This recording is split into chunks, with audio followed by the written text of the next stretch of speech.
Hello students, I am Varsha Thadani and today we are going to study the topic of class 10th of chapter 2 Federalism. Federalism पढ़ने से पहले हम पढ़ लेते हैं कि इस चैप्टर में हमें क्या क्या पढ़ना है. ओवरव्यू ले लेते हैं. हमें पढ़ना है व्हाट इज फेडरलिज्म. ठीक है, हमें फेडरलिज्म की डेफिनेशन पढ़ेंगे. फिर हम पढ़ेंगे what makes India a federal country, जिसका मतलब ये हुआ कि क्या क्या फीचर्स ऐसे इंक्लूडेड हैं जिससे इंडिया एक फेडरल कंट्री बन रहा है. Third, how is federalism practised, India में फेडरलिज्म कैसे प्रैक्टिस की जा रही है. एंड डिसेंट्रलाइजेशन इन इंडिया, कैसे ट्रांसफर ऑफ पावर हो रहा है सेंट्रल गवर्नमेंट का और स्टेट गवर्नमेंट का. तो ये सारी चीजें हम इस चैप्टर में पढ़ने वाले हैं, कवर करने वाले हैं. और इस चैप्टर में हम 3 चीजें सीखेंगे, 3 चीजों की कॉम्पिटेंसी हम डेवलप करेंगे. पहले तो हम फेडरलिज्म समझेंगे कि एक्चुअल में फेडरलिज्म है क्या. We will understand the concept of federalism. Then we are going to analyse the federal structure of India. India में किस टाइप का फेडरल स्ट्रक्चर फॉलो होता है. और फिर उसके बाद हमारे पास क्योंकि फेडरलिज्म है तो हम उसका इवैल्यूएशन करेंगे कि किस तरीके से फेडरलिज्म इंडिया में प्रिवेल कर रहा है, कौन से ऐसे फीचर्स हैं फेडरलिज्म के जो इंडिया में प्रिवेल कर रहे हैं. तो हम स्टार्ट करते हैं with a main concept, what is federalism. Federalism एक ऐसा सिस्टम ऑफ गवर्नमेंट होता है जिसमें एक सेंट्रल अथॉरिटी होती है और उसके कुछ कॉन्स्टिट्यूट यूनिट्स होते हैं. और वो सेंट्रल अथॉरिटी कौन सी हुई? वो सेंट्रल अथॉरिटी हुई सेंटर. ठीक है, सेंटर के कुछ अपने वेरियस कॉन्स्टिट्यूट यूनिट्स होते हैं. और वो कॉन्स्टिट्यूट यूनिट्स कौन से होते हैं? प्रोविंशियल स्टेट्स, जो अलग अलग लेवल्स पे डिवाइडेड है. अब अगर हमसे कोई पूछे what is the definition of federalism, तो हम ये बताएंगे, a system of government where power is divided between a central authority and various regional units. और ये रीजनल यूनिट्स हमारे अलग अलग लेवल्स पे जो स्टेट्स डिवाइडेड हैं, हमारी कंट्री में जो अलग अलग स्टेट्स हैं, वो ये रीजनल यूनिट्स डिनोट करते हैं. तो federalism is a system of government where power is divided between a central authority, which means a center, and its various regional units, which means various states in a country. तो ये एक perfect definition हुई federalism की. ठीक है, अब हमारे यहाँ पे यूनियन गवर्नमेंट का काम अलग होगा, जिसे हम सेंट्रल गवर्नमेंट के नाम से भी जानते हैं, और स्टेट गवर्नमेंट का काम अलग होगा. ठीक है, union government deals with subjects of common national interest. जो नेशनल इंटरेस्ट के सब्जेक्ट हैं, जो पूरी कंट्री को अफेक्ट कर रहे हैं, यूनियन गवर्नमेंट उन सब्जेक्ट से डील करेगा. ठीक है, और स्टेट गवर्नमेंट क्या करेगा? डे टू डे एडमिनिस्ट्रेशन संभालेगा, जो उस पर्टिकुलर एरिया के एडमिनिस्ट्रेशन से रिलेटेड है. तो यूनियन गवर्नमेंट हमारे नेशनल इंटरेस्ट के सब्जेक्ट्स देखेगा और स्टेट गवर्नमेंट जो डे टू डे एडमिनिस्ट्रेशन है, डे टू डे फंक्शनिंग है स्टेट की, उससे डील करेगा. ठीक है, central government can not order state government. यहाँ पे ये कह रहे हैं सेंट्रल गवर्नमेंट स्टेट गवर्नमेंट को ऑर्डर नहीं दे सकता. क्यों? इसीलिए नहीं दे सकता क्योंकि स्टेट गवर्नमेंट के पास अपने कुछ स्पेसिफिक पावर्स हैं और स्टेट गवर्नमेंट सेंट्रल गवर्नमेंट को सबऑर्डिनेट नहीं है. Neither central government can dominate the state government in any manner possible. Next, state governments have their own areas of authority. हम सब ये जानते हैं कि सारी स्टेट गवर्नमेंट्स के अपने खुद के एरियाज ऑफ अथॉरिटी होते हैं, मेंशन्ड होते हैं कि ये आपका सर्टेन एरिया है और आपको इस एरिया में अपना एडमिनिस्ट्रेशन संभालना है और इससे रिलेटेड लॉज या पॉलिसीज बनानी है. ठीक है, both central and state governments are answerable to the people. What does this mean?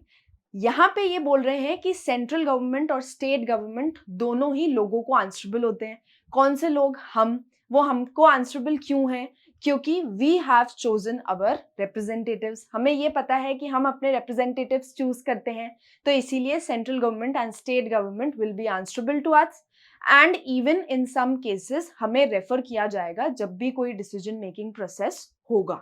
ठीक है, फिर both levels of government enjoy their power independent of each other. दोनों के पास अपनी अपनी पावर्स हैं. सेंट्रल गवर्नमेंट के पास अपनी पावर्स हैं, सेंट्रल गवर्नमेंट पूरी कंट्री की है, और स्टेट गवर्नमेंट के पास अपनी पावर्स हैं, स्टेट गवर्नमेंट उस स्पेसिफिक एरिया की है. तो दोनों के पास अपनी रिस्पेक्टिव पावर्स मेंशन्ड है. ठीक है, हमारे पास सेंट्रल गवर्नमेंट तो है हमें पता है, जो पूरी इंडिया के लिए काम करती है। हमारे पास स्टेट गवर्नमेंट भी है जो उस पर्टिकुलर एरिया के लिए काम करेगी। इसके अलावा हमारे पास एक थर्ड टाइप ऑफ गवर्नमेंट है, एक थर्ड टायर ऑफ गवर्नमेंट है, जो है लोकल गवर्नमेंट।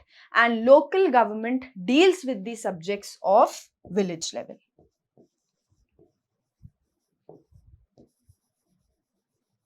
ये third type of government local government की नीड क्यों पड़ी? बेसिकली लोकल गवर्नमेंट की नीड इसीलिए है बिकॉज वहां के लोग अपनी पर्टिकुलर सिचुएशंस को हैंडल करना ज्यादा अच्छे से वो कर पाएंगे। हमारे यहाँ पे अगर स्टेट गवर्नमेंट ही लोकल गवर्नमेंट को चला रही है, विलेजेस को, म्यूनिसिपैलिटीज को, लोकल लेवल पे अगर वो खुद काम कर रही है, तो स्टेट गवर्नमेंट इतनी एफिशिएंटली काम नहीं कर सकती। They can not review certain things of the local government. That is why there was a need of the third tier of government, which is known as the local government. और जो हम आगे decentralisation in India पढ़ेंगे, उसमें ही हम ये पढ़ेंगे कि कैसे सेंटर और स्टेट ने अपनी अपनी थोड़ी थोड़ी पावर्स लोकल गवर्नमेंट को दी और एक third tier of government form हुआ है। अब ये मैप देखिए, what does this map represents? It represents the federal political system. ये कह रहे हैं हमारे यहाँ पे 193 कंट्रीज हैं। 193 कंट्रीज में जो ये रेड मार्क्स हैं, इसमें से 25 countries federal political system follow कर रही है। इसका मतलब है दे आर प्रैक्टिसिंग फेडरलिज्म। इसका मतलब है कि 40% पॉपुलेशन जो है इन 25 कंट्रीज में, वो फेडरल पॉलिटिकल सिस्टम फॉलो कर रही है। एक फेडरल पॉलिटिकल सिस्टम फॉलो करने की नीड इतनी क्यों बढ़ गई? बेसिकली इसीलिए ताकि एक सेंट्रल अथॉरिटी हो, उसके कुछ यूनिट्स हों, तो काम डिस्ट्रीब्यूट हो जाएगा। जैसे कि हमने पावर शेयरिंग में पढ़ा था, पावर शेयरिंग में हमने पढ़ा था sharing of power is very much important so that no one type of government dominates the other. वहां पे अगर शेयरिंग ऑफ पावर नहीं होती है तो सेंट्रल गवर्नमेंट स्टेट और लोकल गवर्नमेंट को डोमिनेट करता है, जैसे कि एक यूनिटरी फॉर्म ऑफ गवर्नमेंट में होता है। फेडरल गवर्नमेंट में हमें समझ में आ गया कि फेडरल गवर्नमेंट में एक सेंटर है, उसके यूनिट्स हैं, लेकिन हमें इसका जो ऑपोजिट है वो भी पढ़ना पड़ेगा, और वो क्या है? Unitary form of government. And what is unitary form of government? It is a type of government जिसमें सारे पावर्स होते हैं सेंट्रल गवर्नमेंट के हाथ में, and even the state governments are subordinate to the central government. और इसके अलावा ये भी होता है कि सेंट्रल गवर्नमेंट कभी भी स्टेट गवर्नमेंट को डिसॉल्व कर देती है एक यूनिटरी फॉर्म ऑफ गवर्नमेंट में। But this is not the case in a federal system of government. Federal government में ऐसा नहीं होता, बिकॉज दोनों के पास इक्वल पावर्स हैं, तो डोमिनेशन का सवाल ही नहीं उठता। तो अगर हमसे कोई पूछे what is a unitary form of government, तो हम क्या स्टेट करेंगे? Either there is only one level of government or the sub units are subordinate to the central government। या तो सिर्फ एक ही लेवल ऑफ गवर्नमेंट होगी, जैसा कि मैंने आपको बताया सेंट्रल गवर्नमेंट, या उसके जो सब यूनिट्स हैं, मतलब कि जो स्टेट गवर्नमेंट है, वो हमेशा सेंट्रल गवर्नमेंट को सबऑर्डिनेट होगी। इसके अलावा central government can pass on orders to the provincial और द लोकल गवर्नमेंट। वो कोई भी ऑर्डर्स पास कर सकती है अपने अकॉर्डिंग, वो सेंट्रल गवर्नमेंट, वो स्टेट गवर्नमेंट को या फिर वो लोकल गवर्नमेंट को डोमिनेट कर सकती है, and even they can also dissolve the state government. अगर हम एग्जाम्पल लें तो बेस्ट एग्जाम्पल हमें पता है, यूनिटरी फॉर्म ऑफ गवर्नमेंट का बेस्ट एग्जाम्पल था श्रीलंका में। जैसे हमने पावर शेयरिंग में पढ़ा था कि वहां पे मेजॉरिटी जो है वो माइनॉरिटी के साथ अपनी पावर्स शेयर नहीं करना चाहती है। तो श्रीलंका के केस में हम कहेंगे कि वो एक यूनिटरी फॉर्म ऑफ गवर्नमेंट था, वहां पे एक ही सेंट्रल गवर्नमेंट है एंड देयर आर नो सब यूनिट्स। और हमारे अगर फेडरल फॉर्म ऑफ गवर्नमेंट की बात करें तो उसका एग्जाम्पल, बेस्ट एग्जाम्पल है बेल्जियम, क्योंकि बेल्जियम में तो सेंट्रल गवर्नमेंट से कुछ पावर्स लेके स्टेट गवर्नमेंट को दी थी, ताकि state government does not feels alienated and neither they are being dominated by the central government. तो ये दो एग्जाम्पल्स हैं यूनिटरी और फेडरल फॉर्म ऑफ गवर्नमेंट के। ठीक है, अभी तक हमने पढ़ा फेडरलिज्म एक्चुअली होता क्या है। उसके बाद हमने पढ़ा कि फेडरलिज्म को अगर हम यूनिटरी फॉर्म ऑफ गवर्नमेंट के साथ कंपेयर करें तो बेस्ट सिस्टम ऑफ गवर्नमेंट हमारे कौन सा है? एक फेडरल सिस्टम ऑफ गवर्नमेंट है। ठीक है, क्योंकि यूनिटरी फॉर्म ऑफ गवर्नमेंट में central authority dominates the state government और इट्स वेरियस सब यूनिट्स। अब हम पढ़ते हैं क्या ऐसे फीचर्स हैं इंडिया में जो इंडिया को एक फेडरल स्ट्रक्चर बनाता है, और हम इवैल्यूएट भी करेंगे कि फेडरलिज्म अगर इंडिया में है तो क्या वो फेडरलिज्म सक्सेसफुल है या नहीं। तो let's start with the key features of federalism. First feature states, two or more levels of government. Two or more levels of government कौन से हुए? सेंटर हो गया जो हम पढ़ के आए हैं, स्टेट हो गया, और इसके अलावा हो गया local form of government. Centre will deals with the national issues, state will deal with the day-to-day administration, and local government will deal with their local government administration. Okay. Second, own jurisdiction. इसका क्या मतलब होता है हम अच्छे से समझेंगे। क्या है कि central government, state government, local government, तीनों गवर्नमेंट्स सेम ही सिटीजन्स को रूल कर रही है। सिटीजन थोड़ी बदल जाएंगे, हम थोड़ी बदल जाएंगे, गवर्नमेंट्स चेंज हो रही है, उनके स्पेसिफिक एरियाज हैं, लेकिन हमें ही रूल कर रही है सेंटर भी, स्टेट भी और लोकल गवर्नमेंट भी, लेकिन उनका खुद का जॉरिसडिक्शन है। इसका मतलब उनकी एक जो व्हाट डज जॉरिसडिक्शन मीन्स, उसका मतलब होता है उनकी एक स्पेसिफिक पावर होती है एक सर्टेन एरिया में। जैसे मैंने आपको बताया सेंटर की पावर कहाँ है? पूरी कंट्री में। स्टेट की पावर कहाँ है? एक स्पेसिफिक स्टेट के एरियाज मेंशन्ड होंगे, और लोकल गवर्नमेंट की पावर अपने स्पेसिफिक लोकल एरिया या विलेज लेवल पे है। इसका मतलब they are governing the same citizens but they have different jurisdiction, which means they have different specific area or authority in terms of legislation या taxation या administration। इससे related laws तीनों अपने अलग अलग बनाएंगे, वहां पे तीनों के laws differ करेंगे। ठीक है, थर्ड पॉइंट पे आते हैं, jurisdiction specified in the constitution। अब क्या होता है कि हमें ना गारंटी चाहिए होती है हर चीज की आजकल, तो यहाँ पे भी यही है कि सेंटर है, स्टेट है, लोकल है, तीनों के पास अपनी अपनी पावर्स हैं, लेकिन इनके जो जॉरिसडिक्शन है, इसका मतलब इनका जो स्पेसिफिक एरिया या अथॉरिटी है, वो हमारे कॉन्स्टिट्यूशन में स्पेसिफाइड है। मतलब ये हुआ कि कॉन्स्टिट्यूशनली गारंटीड है इनके पावर्स, इनके एरियाज, ताकि कोई कभी आके ये नहीं कह दे कि इनके पावर्स कहाँ पे स्पेसिफाइड है। So they are being specified in the constitution. ठीक है। Fourth, centre can not unilaterally change the constitution. मतलब कभी भी ऐसा हुआ ना कि कॉन्स्टिट्यूशन में कुछ सर्टेन चेंजेस लेके आने हैं, तो सेंटर वो चेंजेस यूनिलैटरली पास नहीं कर सकता। समझ में आ रहा है? सिर्फ सेंटर पास नहीं कर सकता, वहां पे दोनों गवर्नमेंट का कंसेंट लगेगा। यूनिलैटरली वो डिसीजन पास होता है तो ये एक यूनिटरी फॉर्म ऑफ गवर्नमेंट हो गया। ठीक है, लेकिन हमारे यहाँ पे एक फेडरल फॉर्म ऑफ गवर्नमेंट है। इसका मतलब है कि यूनिलैटरली सेंटर कोई डिसीजन नहीं लेगा। सारे डिसीजंस कॉन्स्टिट्यूशन को चेंज करने के लिए या कोई सर्टेन ऐसे डिसीजंस लेने के लिए जिसमें दोनों एरियाज अफेक्ट हो रहे हैं, तो वहां पे सेंटर और स्टेट दोनों के डिसीजंस एप्लीकेबल होंगे। Let's come to the fifth point, courts interpret the constitution. In some cases कभी कभी अगर इंटरप्रिटेशन करना है, कोई भी कॉन्स्टिट्यूशन में कोई चेंजेस लेके आने हैं, ठीक है, तो उस केस में क्या होगा, ये सारे चेंजेस कौन लेके आएगा? Obviously the highest court act as an umpire, and which is the highest court? The highest court is the supreme court, and supreme court can interpret the constitution, and they can also interpret the powers of the central government, state government and the local government. Okay. Sixth point states sources of revenue. इसका क्या मतलब होगा कि sources of revenue clearly specified है हमारी constitution में। कितना revenue centre को मिलेगा, कितना रेवेन्यू स्टेट को मिलेगा और कितना रेवेन्यू लोकल गवर्नमेंट को मिलेगा। ये भी जरूरी है ना, क्योंकि एक स्पेसिफिक रेवेन्यू अगर फिक्स्ड होगा तो ही सेंट्रल लेवल पे सेंटर काम करेगी, स्टेट लेवल पे स्टेट काम करेगा और लोकल लेवल पे लोकल काम करेगी। अब अगर हमें एक दूसरे पे रेवेन्यू के लिए डिपेंडेंट रहना पड़े तो वहां पे फिर कॉन्फ्लिक्ट्स इमर्ज होंगे, वहां पे डोमिनेशन आएगा। जैसे कि पहले जब लोकल गवर्नमेंट नहीं थी, उस टाइम पे क्या हो रहा था कि स्टेट गवर्नमेंट ही सारा रेवेन्यू जो थी वो डिसाइड कर रही थी लोकल गवर्नमेंट का। तो उस केस में क्या होता था कि उनकी नीड्स और इंटरेस्ट ना स्टेट गवर्नमेंट के एक्चुअली समझ में ही नहीं आ रही थी। लेकिन अब sources of revenue clearly specified है for centre, state and local level of government. ये सारे पॉइंट्स मैंने आपको समझा दिए।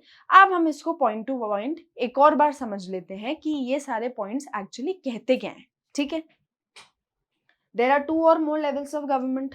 हमने पढ़ लिया, सेंट्रल गवर्नमेंट है, स्टेट गवर्नमेंट है, लोकल गवर्नमेंट है। ठीक है, each tyre has its own jurisdiction, मैंने आपको बताया ज्यूरिसडिक्शन का मतलब होता है स्पेसिफिक एरिया और अथॉरिटी।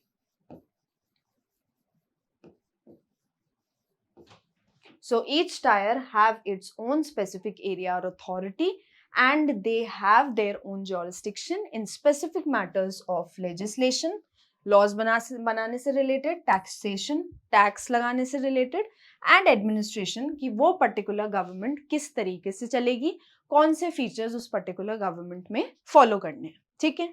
थर्ड पॉइंट पे आते हैं, The jurisdiction of all levels of government are specified, जैसा कि मैंने आपको बताया कॉन्स्टिट्यूशनली गारंटीड हैं सबके jurisdiction, क्लियरली स्पेसिफाइड हैं ताकि सबकी पावर्स, सबके एरियाज क्लियरली मेंशन्ड हो इन दी कॉन्स्टिट्यूशन, ठीक है। फोर्थ पे आते हैं, the fundamental provisions of the constitution can not be unilaterally changed by one level of government, such changes require the consent of both the levels of government। जैसा कि मैंने आपको बताया सेंटर यूनिलैटरली कोई डिसीजन नहीं ले सकता, कोई चेंजेस नहीं ला सकता, ऐसे चेंजेस में दोनों लेवल्स ऑफ गवर्नमेंट का कंसेंट जरूरी है, सेंटर का भी और स्टेट का भी, ठीक है। फिफ्थ पे आते हैं, courts have the power to interpret. Interpret word बहुत इंपॉर्टेंट है, कोर्ट्स के पास ये पावर होती है कि वो कॉन्स्टिट्यूशन को कभी भी इंटरप्रेट कर सकते हैं, और मैंने आपको बताया था दोनों लेवल्स ऑफ गवर्नमेंट के पावर्स भी कोर्ट इंटरप्रेट कर सकता है, ठीक है। The highest court act as an umpire if disputes arise between different levels of government in the exercise of the respective powers। कभी आप मानिए कि ये गवर्नमेंट्स इफेक्टिवली फंक्शन तो कर रहे हैं, लेकिन कभी कभार ऐसा भी होगा ना that in some cases centre या स्टेट के बीच में कोई ना कोई डिस्प्यूट्स अराइज हो जाएं उनके लोकल एरिया को रूल करते हुए टाइम, तो उस टाइम पे हाईएस्ट कोर्ट जो है हमारा supreme court, it acts as an umpire और उनकी डिस्प्यूट्स रिजॉल्व करने का काम कोर्ट का ही होगा। वहां पे सेंटर और स्टेट के डिस्प्यूट्स रिजॉल्व होंगे और एक पर्टिकुलर डिसीजन पास होगा जो सेंटर और स्टेट दोनों को मानना पड़ेगा, ठीक है। आगे बढ़ते हैं, sources of revenue for each level of government are clearly specified to ensure its financial autonomy, और autonomy हम अच्छे से जानते हैं क्या होता है, independence। यहाँ पे क्लियरली स्पेसिफाइड है, उनको सोर्सेज ऑफ रेवेन्यू फिक्स्ड कर दिए गए हैं ताकि उनको फाइनेंशियल इंडिपेंडेंस मिले, ताकि वो किसी पे भी डिपेंडेंट ना रहे for their sources of income. तो इसीलिए ये जरूरी है कि ये हमारे कॉन्स्टिट्यूशन में क्लियरली स्पेसिफाइड है। ये तो हमने कुछ 6 पॉइंट्स पढ़े हैं, फेडरलिज्म के फीचर्स पढ़े हैं कि फेडरल स्ट्रक्चर अगर होगा तो उसके ये सर्टेन फीचर्स होंगे, लेकिन एक मेन ऑब्जेक्टिव भी है फेडरलिज्म का। वो मेन ऑब्जेक्टिव क्या है वो पढ़ते हैं हम, ठीक है। The main objective of federal system is to safeguard and promote unity of the country. जैसे कि ये मैप क्या रिप्रेजेंट कर रहा है, यहाँ पे अलग अलग लैंग्वेजेस हैं, ठीक है। ये अलग अलग लैंग्वेजेस रिप्रेजेंट कर रही है कि हमारे पास हमारी कंट्री बहुत ज़्यादा डाइवर्स है, हमारी कंट्री में बहुत ज़्यादा अलग अलग लैंग्वेजेस बोली जाती हैं और हमारे यहाँ पे हम अलग अलग एरियाज में बहुत ज़्यादा डिफर करते हैं, ठीक है। तो मेन ऑब्जेक्टिव होता है एक फेडरल गवर्नमेंट का कि उन्हें सेफगार्ड, इसका मतलब उन्हें प्रोटेक्ट करके रखनी है हमारी कंट्री की unity, and not only they will protect, they will also promote the unity of the country.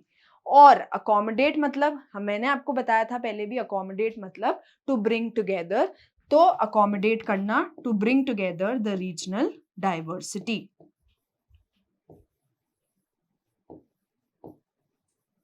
मतलब हमारे यहाँ पे हमें हमारी यूनिटी मेंटेन करके रखनी है।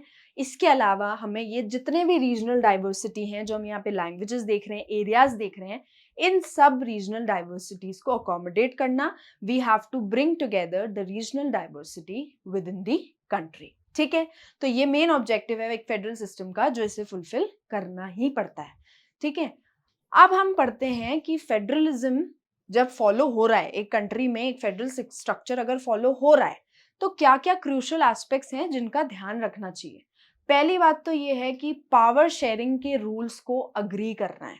समझ में आ रहा है, पावर शेयरिंग के कुछ सर्टेन रूल्स थे, हमें पता था कि पावर शेयरिंग के हमने कुछ फॉर्म्स पढ़े थे, उस फॉर्म्स में पावर शेयर हो रही थी between different organs of the government, power share हो रही थी between different levels of the government, power share हो रही थी between different social groups and power sharing through political participation.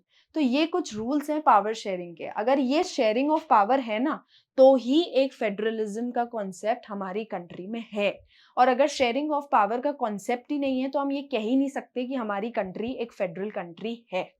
तो firstly we have to agree to the rules of power sharing and we have to share power between different organs of the government, that is between legislature, executive and judiciary, between different levels of the government, that is between central government and the state government, between different social groups, which means power must be shared between different community governments and they are actually free to make laws related to their cultural and educational issues, and power sharing through political participation, which states that जिसमें political parties जो हैं वो power share करेंगी। कैसे करेंगी? एक alliance बनाएंगी, एक कोएलिशन गवर्नमेंट बनाएंगी और उसके बाद उनकी पावर वो अपनी पर्टिकुलर गवर्नमेंट में शेयर करेंगी।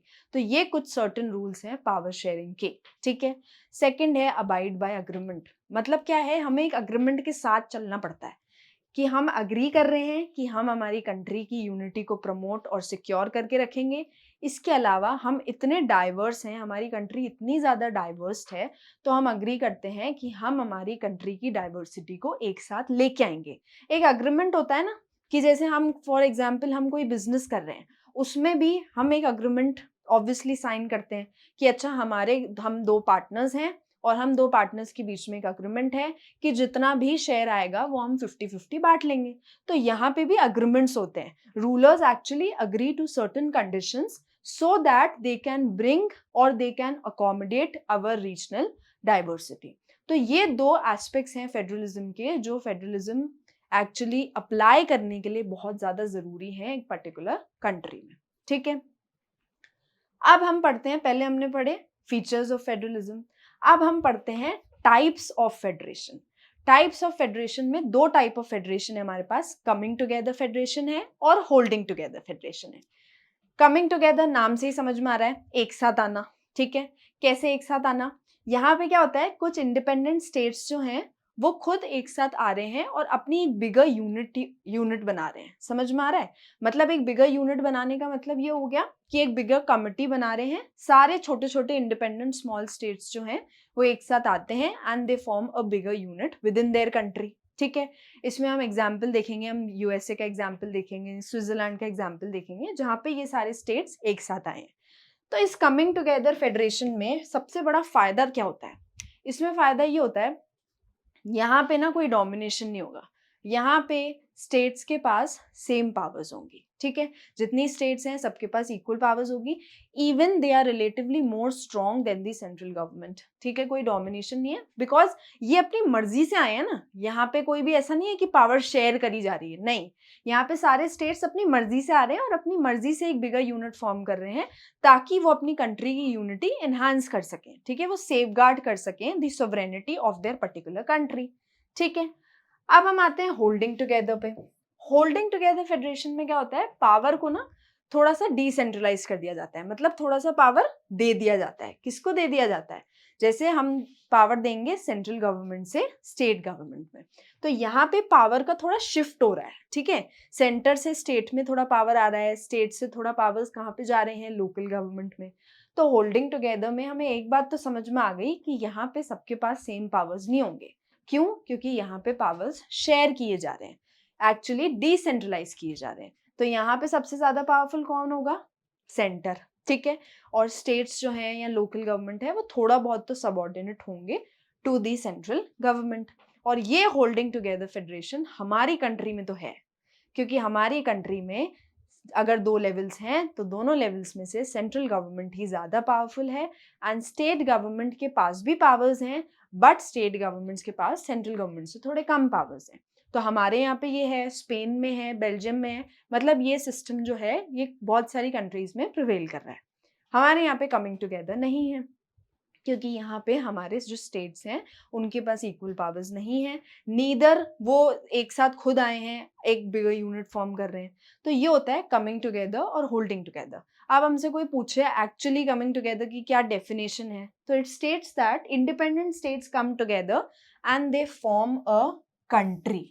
ओके, एग्जाम्पल मैंने आपको बताया यूएसए हो गया, स्विट्जरलैंड हो गया, ऑस्ट्रेलिया हो गया, ठीक है। अब होल्डिंग टुगेदर देखते हैं। Large country decentralises its power into states. बताया मैंने आपको, डिसेंट्रलाइज करना मतलब पावर को एक तरीके से थोड़ा बहुत शेयर करना, ठीक है।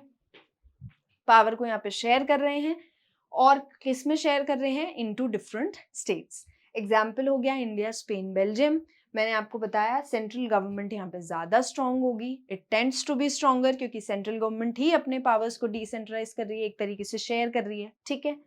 डिफरेंट स्टेट्स में हैव अनइक्वल पावर्स, और बहुत सारे अलग अलग स्टेट्स होंगे, लेकिन अलग अलग स्टेट्स के पास अपने पावर्स तो होंगे, but they do not have equal powers, they will be having unequal powers, ठीक है। Next, some have special privileges. कुछ स्टेट्स को स्पेशल प्रिविलेजेस जरूर मिले होंगे, जैसे कि इंडिपेंडेंस के टाइम पे अभी हम आगे पढ़ेंगे कि कुछ स्टेट्स को स्पेशल प्रिविलेजेस दिए गए हैं। क्यों? क्योंकि वो उस टाइम पे पार्टीशन जब हुआ है, so they were not ready actually to join any country, तो उस टाइम पे कुछ स्पेशल प्रिविलेजेस उन स्टेट्स को दी गई थी, ठीक है। तो यहाँ पे कुछ स्टेट्स को स्पेशल प्रिविलेजेस मिल गई, ठीक है। अब हमने ये पढ़ लिया कि फेडरलिज्म एक्चुअली होता क्या है, हमने ये पढ़ लिया कि फेडरलिज्म को अगर यूनिटरी गवर्नमेंट से कंपेयर करें, so federalism is the best form of government. फिर हमने फीचर्स देख लिए फेडरलिज्म के, ठीक है। अब हम देखते हैं इंडिया में ऐसी कौन सी चीजें हैं जो इंडिया को एक फेडरल कंट्री बना रहे हैं, ठीक है। सबसे ज्यादा इंपॉर्टेंट ये है, what makes India a federal country. देखो हमारे यहाँ पे कुछ यूनियन ऑफ स्टेट्स हैं, ठीक है, हमारी कंट्री में है, कॉन्स्टिट्यूशन ने इंडिया को यूनियन ऑफ स्टेट्स में डिवाइड कर दिया है। और ये जो यूनियन ऑफ स्टेट्स हैं, ये कौन सा प्रिंसिपल फॉलो करती है, they follow the principle of federalism, which means that there is one central authority and the power is divided between a central authority and various constituent units of the country, ठीक है। अब हम देखते हैं कुछ features जो India को एक फेडरल कंट्री बनाते हैं। पहला फीचर है टू मेन टायर्स। समझ में आ रहा है? टू मेन टायर्स तो हमें पता है, हमने पढ़ा था ना, there are two or more tyres of the government. तो जो मेन दो टायर्स ऑफ द गवर्नमेंट है वो कौन से हैं? पहले कॉन्स्टिट्यूशन ने कौन से बताए हैं? यूनियन गवर्नमेंट, स्टेट गवर्नमेंट, ठीक है। वो तो लोकल गवर्नमेंट जो है वो बाद में आया है, ठीक है। बाद में डिसेंट्रलाइज हुआ है पावर का, सेंटर और स्टेट ने अपने पावर्स को डिसेंट्रलाइज किया है, उसके बाद ही एक फॉर्म ऑफ गवर्नमेंट बन रही है, ठीक है। दूसरा है division of powers. Obviously power divided है। पावर कैसे डिवाइड हो गई ये बताइए। पावर डिवाइडेड तो है, लेकिन कैसे डिवाइड करी होगी? अब यहाँ पे हमारे पास ना 3 लिस्ट बनाई है, union list, state list, concurrent list. Union list में वो मैटर्स आ गए जो नेशनल इंटरेस्ट को डील करते हैं, ठीक है। जैसे फॉर एग्जांपल फॉरेन अफेयर्स हो गए, डिफेंस हो गया, ये ऑब्वियसली नेशनल इंटरेस्ट के सब्जेक्ट्स हो गए, क्योंकि इसमें पूरी कंट्री अफेक्ट हो रही है, ठीक है।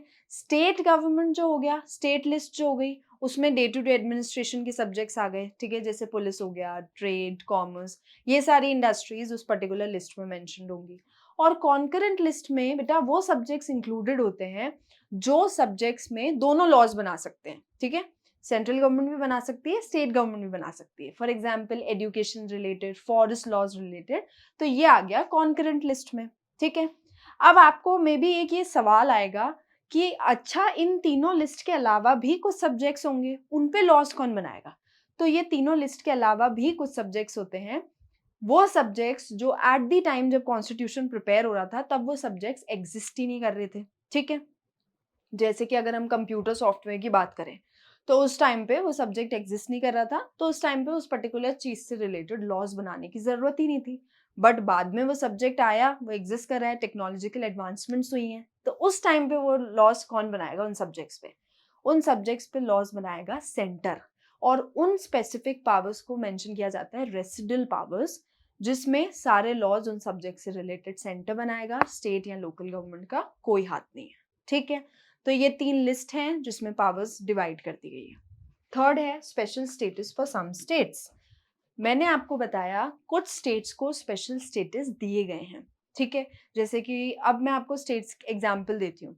नागालैंड हो गया, मिजोरम, अरुणाचल प्रदेश, इनको कुछ स्पेशल स्टेटस दिए गए थे during the time of independence, because at that time of independence they were not ready actually, or they were actually not able to decide as to what we have to join, India or Pakistan, or we have to remain independent. Like हमने कश्मीर के case में देखा था कि वहाँ पे उनका खुद का नेशनल कॉन्स्टिट्यूशन है, उनका खुद का नेशनल फ्लैग है, और अब तो ऐसा हो गया है कि केस डिफरेंट है, बिकॉज अब ऐसा हो गया है कि हमारे प्राइम मिनिस्टर ने वो पर्टिकुलर आर्टिकल को डिमोलिश कर दिया, जिसकी वजह से कश्मीर भी इंडिया का पार्ट बन गया है, ठीक है।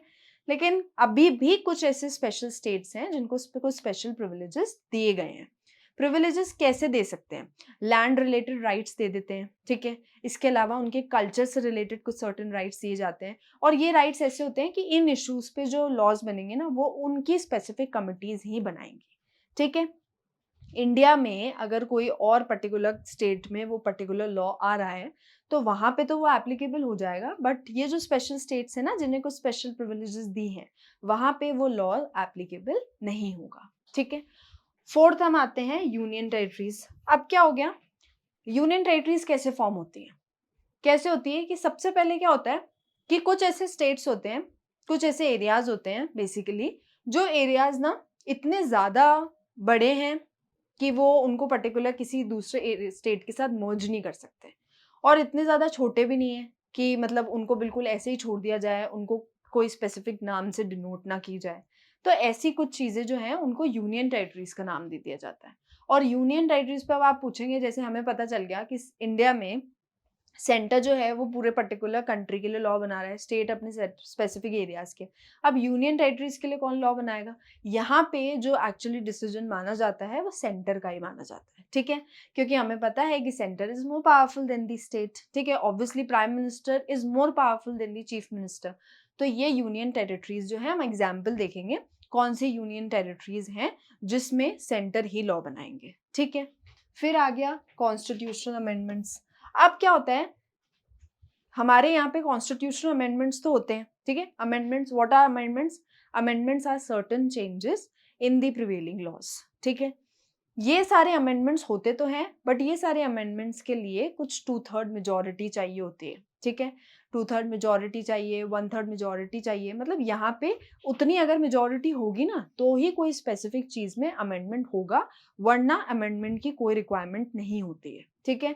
वहां पे जरूरी है कि उतनी मेजोरिटी मिले तभी कुछ सर्टेन चेंजेस होंगे, ठीक है। रोल ऑफ जुडिशरी, मैंने आपको ये पहले भी बता रखा है कि जुडिशरी का काम क्या होता है। जुडिशरी का काम होता है टू रिव्यू लॉज, जुडिशरी का काम होता है to solve disputes, and judiciary का बेसिकली हमारे यहाँ पे इंडिपेंडेंट जुडिशरी है, तो जुडिशरी का काम होगा एंटायर एडमिनिस्ट्रेशन को संभालना, ठीक है। फिर फाइनेंशियल ऑटोनॉमी। फाइनेंशियल ऑटोनॉमी तो पता ही है, हमें मिल ही रही है, सेंटर को अलग मिल रही है, स्टेट को अलग मिल रही है, लोकल गवर्नमेंट को अलग मिल रही है, and they can also levy taxes. हम टैक्सेस पे करते हैं ना, तो उनको वो फाइनेंशियल ऑटोनॉमी दी गई है सर्टेन चीजें पास करने के लिए। तो हमारे पास यहाँ पे सेंटर, स्टेट और लोकल के लिए फाइनेंशियल इंडिपेंडेंस या ऑटोनॉमी है। ये सारे पॉइंट्स तो हमने पढ़े, ठीक है। ये सारे पॉइंट्स इंडिया को एक फेडरल कंट्री बनाते हैं, ठीक है। थोड़ा और इलैबोरेटिव वे में पढ़ते हैं कैसे बनाते हैं, ठीक है। पहला हमने पढ़ा था 2 मेन टायर्स। ओरिजिनली हमारे कॉन्स्टिट्यूशन में कौन सी 2 गवर्नमेंट्स थी? Union government and state government, ठीक है। बाद में एडिशन किया गया है पंचायत एंड म्यूनिसिपैलिटीज का, जो कहाँ पे है? लोकल लेवल में। और लोकल लेवल में कौन सा लेवल आ रहा है? ऑब्वियसली जो विलेज लेवल है। ये जरूरत इसीलिए पड़ी ताकि लोकल लेवल अपने लेवल पे अपने पर्टिकुलर डिसीजंस ले सके। और बेसिकली क्या होता है कि उस लेवल, उस लोकल लेवल में उन्हें ये पता है कि हमारे नीड्स और इंटरेस्ट क्या हैं, जो मे बी सेंटर या स्टेट को नहीं पता होंगे कि हमारे इंटरेस्ट क्या है, या लोकल गवर्नमेंट की क्या नीड्स हैं, या उनके जो विल है ऑफ द पीपल वो क्या है।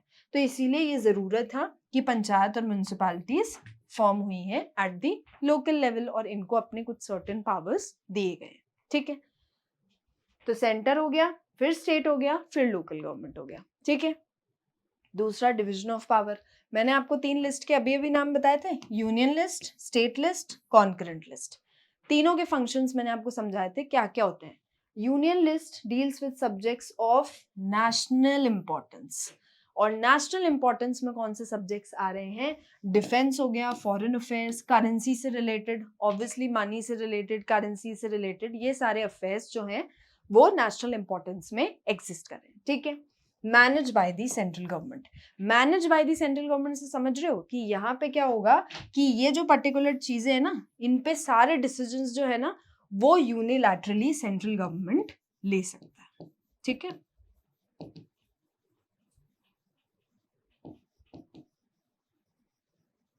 unilaterally taken by central government. यहाँ पे ये खुद लॉज बना रहा है, यहाँ पे ये खुद रिव्यू कर रहा है और अपने सर्टेन इश्यूज से डील कर रहा है, इसीलिए तो लिस्ट मेंशन की गई है ना कि ठीक है पावर भी शेयर हो रही है, इसके अलावा एक बर्डन भी नहीं हो रहा है। एक पर्टिकुलर लिस्ट में अगर हम सारे सब्जेक्ट्स डाल देते हैं तो सेंटर पे सारा बर्डन होगा, फिर स्टेट और लोकल लेवल पे भी ढंग से काम नहीं हो पाएगा, इसीलिए यूनियन लिस्ट में कुछ सर्टेन सब्जेक्ट्स मेंशन है जिसपे यूनिलैटरली सेंट्रल गवर्नमेंट लॉज बना सकता है, ठीक है। स्टेट लिस्ट का subjects of local importance, local importance मतलब उस स्पेसिफिक एरिया के सब्जेक्ट्स आ जाएंगे, ठीक है। जैसे कि पुलिस हो गया, एग्रीकल्चर हो गया, ये इश्यूज तो है ना जो लोकल लेवल पे भी रिजॉल्व हो सकते हैं, और ये तो ऑब्वियसली सब एरियाज के अपने अपने इश्यूज होंगे, इसीलिए इनको स्टेट लिस्ट में मेंशन कर दिया गया है, ठीक है।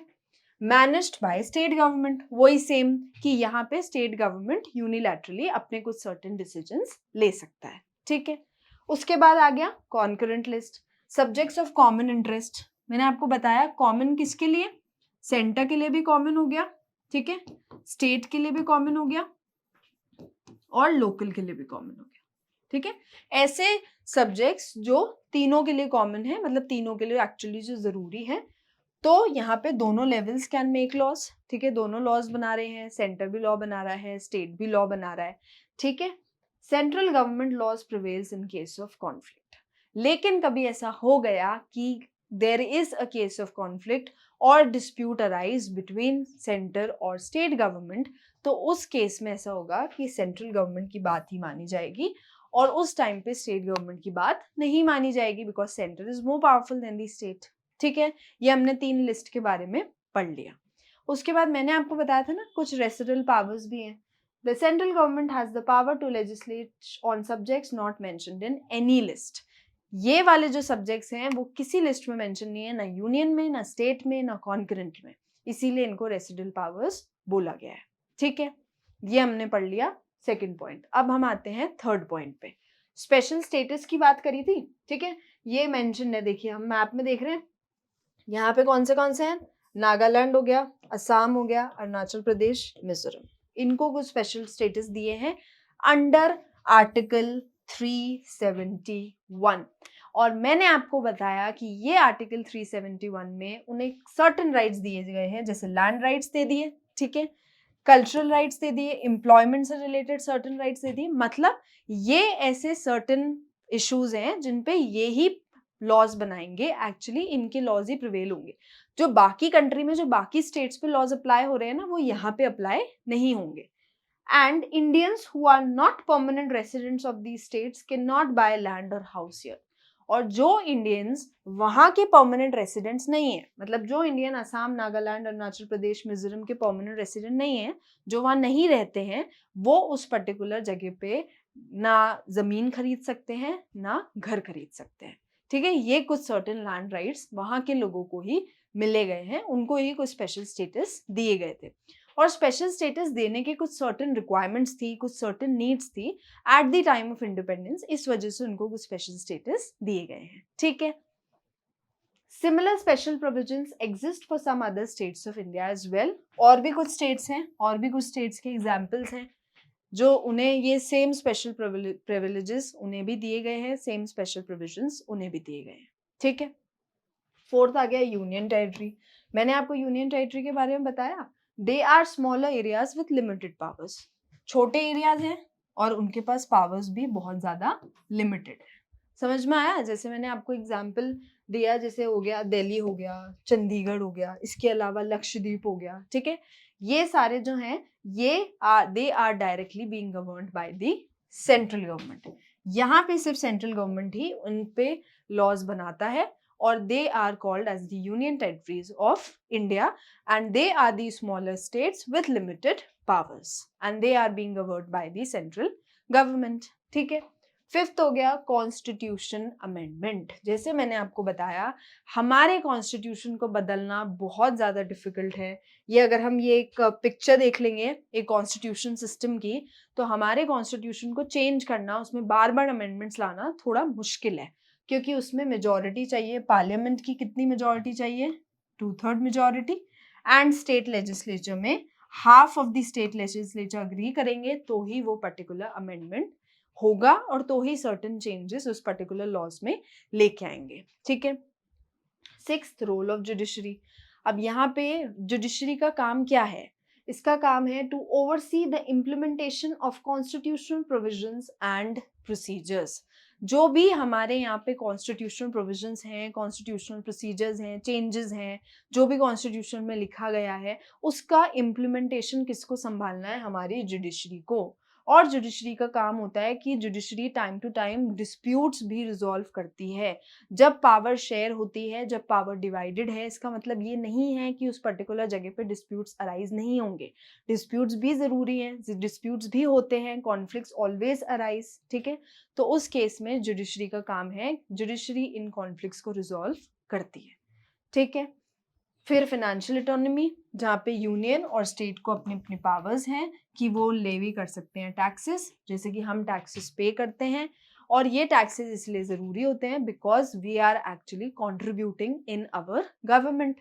क्योंकि हम कहते हैं ना पीपल्स रूल है, हम कहते हैं हम अपने रिप्रेजेंटेटिव्स खुद चूज कर रहे हैं. So we have to pay certain taxes actually to actually run our country in a better way possible. ठीक है. तो ये सारी चीज़ें हैं जो इंडिया को एक फेडरल कंट्री बनाता है. ये सारे पॉइंट्स अगर नहीं होंगे तो हम ये नहीं कह सकते कि इंडिया एक फेडरल कंट्री है. तो ये सारे पॉइंट्स बहुत ज़्यादा ज़रूरी है. एक फाइनेंशियल ऑटोनॉमी बहुत ज़्यादा ज़रूरी है सेंटर और स्टेट को. ठीक है. अब हमने एक्चुअली सीखा क्या है? हमने बहुत सारी चीज़ें पढ़ ली, बहुत सारा मिक्सचर भी हो गया. अब हम देखते हैं, थोड़ा बहुत और देख लेते हैं कि हमने क्या क्या सीखा है. हमने सीखा identify analyse the key features of federalism. Federalism पढ़ा था. क्या पढ़ा था फेडरलिज्म? फटाफट याद करो क्या पढ़ा था federalism. Federalism is a system of government in which there is one central authority and there are various constituent units within a country. इसका मतलब power is divided between one central authority and its various constituent units, and the various constituent units are the states of a particular country.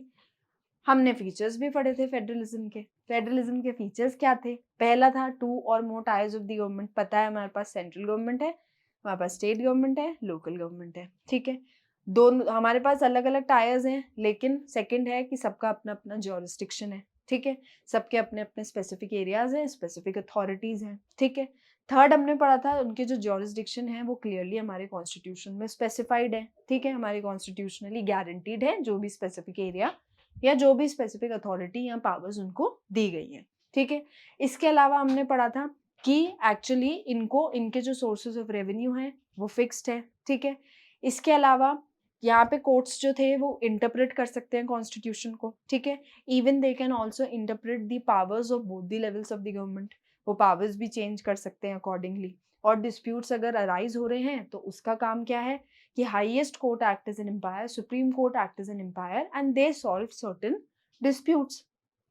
तो ये हमने कुछ features पढ़े थे federalism के. ठीक है.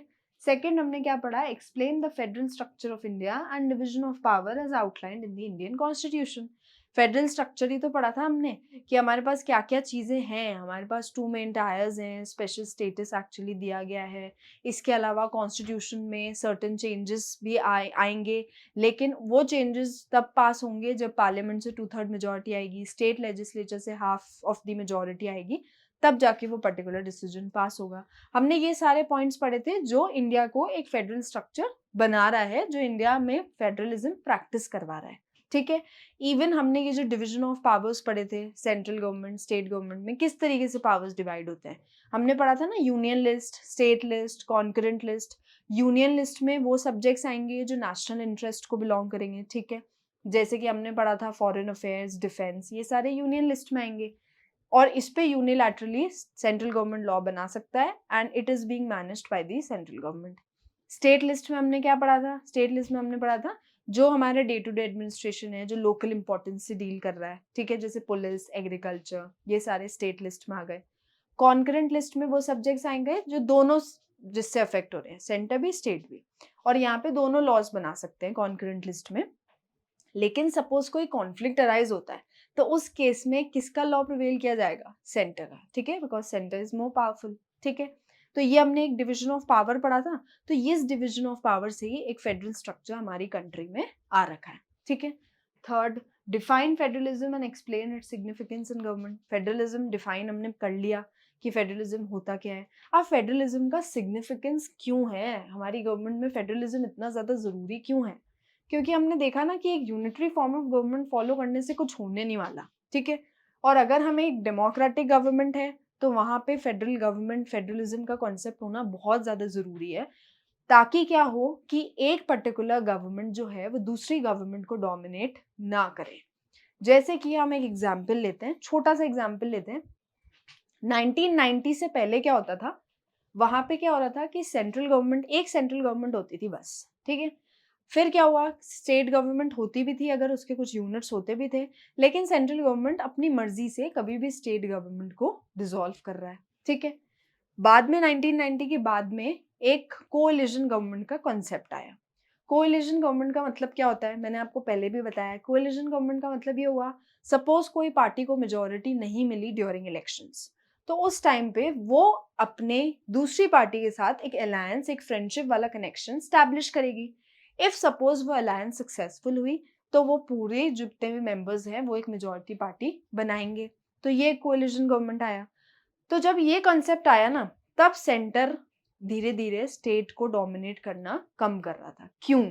क्योंकि क्या हो रहा था, सेंट्रल गवर्नमेंट की कुछ पार्टीज थी ना, वहां से एक वो अलायंस शुरू हो रहा था। जो प्रोविंशियल लेवल में जो पार्टी थी ना, वहां पे वो अलायंस शुरू हो रहा था। अगर सेंटर को मेजोरिटी नहीं मिल रही है तो they are forming alliance with the provincial governments. तो इस केस में स्टेट गवर्नमेंट जो है वो सेंटर डोमिनेट नहीं कर सकता। समझ में आया? तो इस तरीके से फेडरलिज्म हमारे यहाँ पे बहुत ज्यादा जरूरी है, बिकॉज यहाँ पे प्रॉपर पावर शेयरिंग का कॉन्सेप्ट फॉलो हो रहा है और इस कॉन्सेप्ट से एक डोमिनेशन वाली सिचुएशन इमर्ज नहीं हो रही है। जैसे कि हमने श्रीलंका के केस में देखा था, वहां पे हमने देखा था ना, मेजोरिटी डोमिनेट करी थी, मेजोरिटी अपने पावर्स जो हैं वो शेयर नहीं करना चाह रही थी विद दी माइनॉरिटी। लेकिन हमने उसका उल्टा देखा था बेल्जियम के केस में, जहाँ पे बेल्जियम ने तो स्टेट गवर्नमेंट को कुछ पावर्स दी थी, एक्चुअली सेंट्रल गवर्नमेंट से पावर्स लेकर स्टेट गवर्नमेंट को दी थी, ताकि स्टेट गवर्नमेंट एलिनेटेड फील ना करे एंड उनको ये फील ना हो कि हमारे साथ डिस्क्रिमिनेशन हो रहा है। वहां पे जो डच और फ्रेंच मिनिस्टर्स थे उनको इक्वल रिप्रेजेंटेशन मिलना शुरू हो गया था, एक कम्युनिटी गवर्नमेंट फॉर्म होना शुरू हो रही थी। क्यों? ताकि वो अपने कल्चरल एजुकेशन इश्यूज से खुद डील करें। तो इसीलिए एक फेडरल सिस्टम ऑफ गवर्नमेंट बहुत ज्यादा जरूरी है। ये तो हमने पढ़ लिया क्या क्या हमने सीखा है, ठीक है। अब हमने कुछ सीखा है तो हमें ऑब्वियसली उसके कुछ क्वेश्चंस भी करने पड़ेंगे कि अच्छा हमने ये सीखा है तो पता कैसे चलेगा कि हाँ हमें ये चीज आती है। तो अब हम कुछ क्वेश्चंस देखते हैं, ठीक है। पहला question, which of the following is a key feature of federalism? First, there is only one level of government. एक ही लेवल ऑफ गवर्नमेंट होता है? नहीं, मैंने तो अभी पढ़ाया था फीचर्स ऑफ फेडरलिज्म में, फर्स्ट फीचर ही था that there are two or more tyres और to or more levels of the government, ठीक है। तो ये तो मैं नहीं मानूंगी, ठीक है। Second, the central government holds all power. ये भी कहीं से पॉसिबल नहीं है। जब दो और दो से ज्यादा लेवल्स ऑफ गवर्नमेंट है तो सेंट्रल गवर्नमेंट के पास सारे पावर्स नहीं है, ठीक है। Third, there are two or more levels of government each with its own jurisdiction. हाँ, ये हुई ना बात, यहाँ पे दो और दो से ज्यादा लेवल्स ऑफ गवर्नमेंट हैं और सबका अपना एक स्पेसिफिक जॉरिस्डिक्शन, स्पेसिफिक एरिया और अथॉरिटी मेंशन्ड है। Fourth, power is not divided between different level of government. ये भी गलत है, पावर तो पूरी तरीके से डिवाइडेड है between the three levels of the government, centre, state and local government, ठीक है। सेकेंड क्वेश्चन पे आते हैं, in a unitary system of government. क्या होता है unitary system of government? Power is divided equally between the central and state government. नहीं, मैंने आपको यूनिटरी सिस्टम ऑफ गवर्नमेंट में एक चीज समझाई थी, वहां पे सारे या तो एक सेंट्रल गवर्नमेंट होगी या तो ऐसा होगा कि इसके सब यूनिट्स होंगे बट वो सब यूनिट्स सबऑर्डिनेटेड होंगे, ठीक है। और सेंट्रल गवर्नमेंट कभी भी स्टेट गवर्नमेंट को डिसॉल्व कर सकता है, तो ये तो पॉइंट नहीं हो सकता। Second, there is no central government. Central government तो होगा ना एक यूनिटरी फॉर्म ऑफ गवर्नमेंट में, क्योंकि सारे पावर्स किसके पास हैं? सेंट्रल गवर्नमेंट के पास. ठीक है. Third, subunits have powers that are independent of the central government. ठीक है. यहाँ पे भी हम देखेंगे कि सब यूनिट्स के पास पावर्स है. सब यूनिट्स कौन सी हुई? स्टेट. ठीक है. और वो इंडिपेंडेंट हैं सेंट्रल गवर्नमेंट से, उन्हें कोई मतलब नहीं है. ऐसा है ही नहीं, यूनिटरी फॉर्म ऑफ गवर्नमेंट में नहीं होता है. Fourth, power is concentrated with the central government. ये बिल्कुल सही है. पावर पूरी तरीके से कॉन्सेंट्रेटेड है in the hands of the central government. ठीक है. तो ये एक टाइप का असेसमेंट हुआ कि हमने क्या पढ़ा है. ठीक है. हमें कुछ समझ में आया, कुछ क्वेश्चंस किए तो कुछ समझ में आया. अच्छा, सर्टेन चीजें हैं और सर्टेन क्वेश्चंस से हमें ये समझ में आया कि हमें ये चैप्टर थोड़ा बहुत तो समझ में आ गया होगा. ठीक है. तो हमने आज एक्चुअली पढ़ा क्या है? हमने पढ़ा फेडरल गवर्नमेंट, यूनिटरी गवर्नमेंट के बीच में डिफरेंस. फेडरलिज्म में ऐसा होगा, एक सेंट्रल गवर्नमेंट हुई, उसके यूनिट्स हुए, सर्टेन स्टेट्स हुई. यूनिटरी गवर्नमेंट में क्या होगा? एक सेंट्रल गवर्नमेंट होगी, मे बी उसके सब यूनिट्स हों, मगर सब यूनिट्स सबऑर्डिनेट होंगे to the central government and central government holds all type of powers. फिर हमने पढ़ा था फेडरलिज्म का एक प्रॉपर कॉन्सेप्ट पढ़ा, डेफिनेशन पढ़ी कि फेडरलिज्म एक्चुअली होता क्या है. ठीक है. फिर हमने पढ़ा फीचर्स ऑफ फेडरलिज्म, क्या क्या चीज़ें हैं जो एक फेडरल स्ट्रक्चर फॉर्म कर रही हैं. अलग अलग फीचर्स पढ़े थे. ठीक है. 2 or main tiers of government, own jurisdiction specified in the constitution, courts interpret the constitution, sources of revenue. इसके अलावा हमने एक मेन ऑब्जेक्टिव पढ़ा था फेडरल सिस्टम का. याद करो वो ऑब्जेक्टिव क्या था? मेन ऑब्जेक्टिव क्या था? To safeguard and promote the unity of the country and to accommodate regional diversity. ये भी हमने एक बहुत इंपॉर्टेंट चीज़ पढ़ी थी कि हमें हमारी कंट्री की यूनिटी को प्रोटेक्ट और प्रमोट करना है और we have to bring together the regional diversity within our country.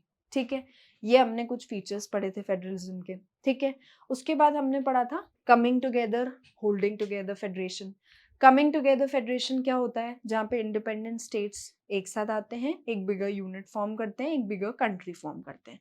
यहाँ पे स्टेट के पास अपने स्पेसिफिक पावर्स हैं और सबके पास इक्वल पावर्स हैं. ठीक है. जैसे हमने देखा in the case of USA, Switzerland, Australia, coming together federation है. फिर हमने देखा holding together federation. Holding together federation में क्या हो रहा है? डिसेंट्रलाइज हो रहा है पावर का. ठीक है.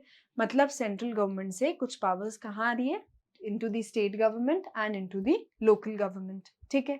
एग्जाम्पल हमने देखा इंडिया हो गया, स्पेन, बेल्जियम. हमारे यहाँ पे भी एक होल्डिंग टुगेदर फेडरेशन है.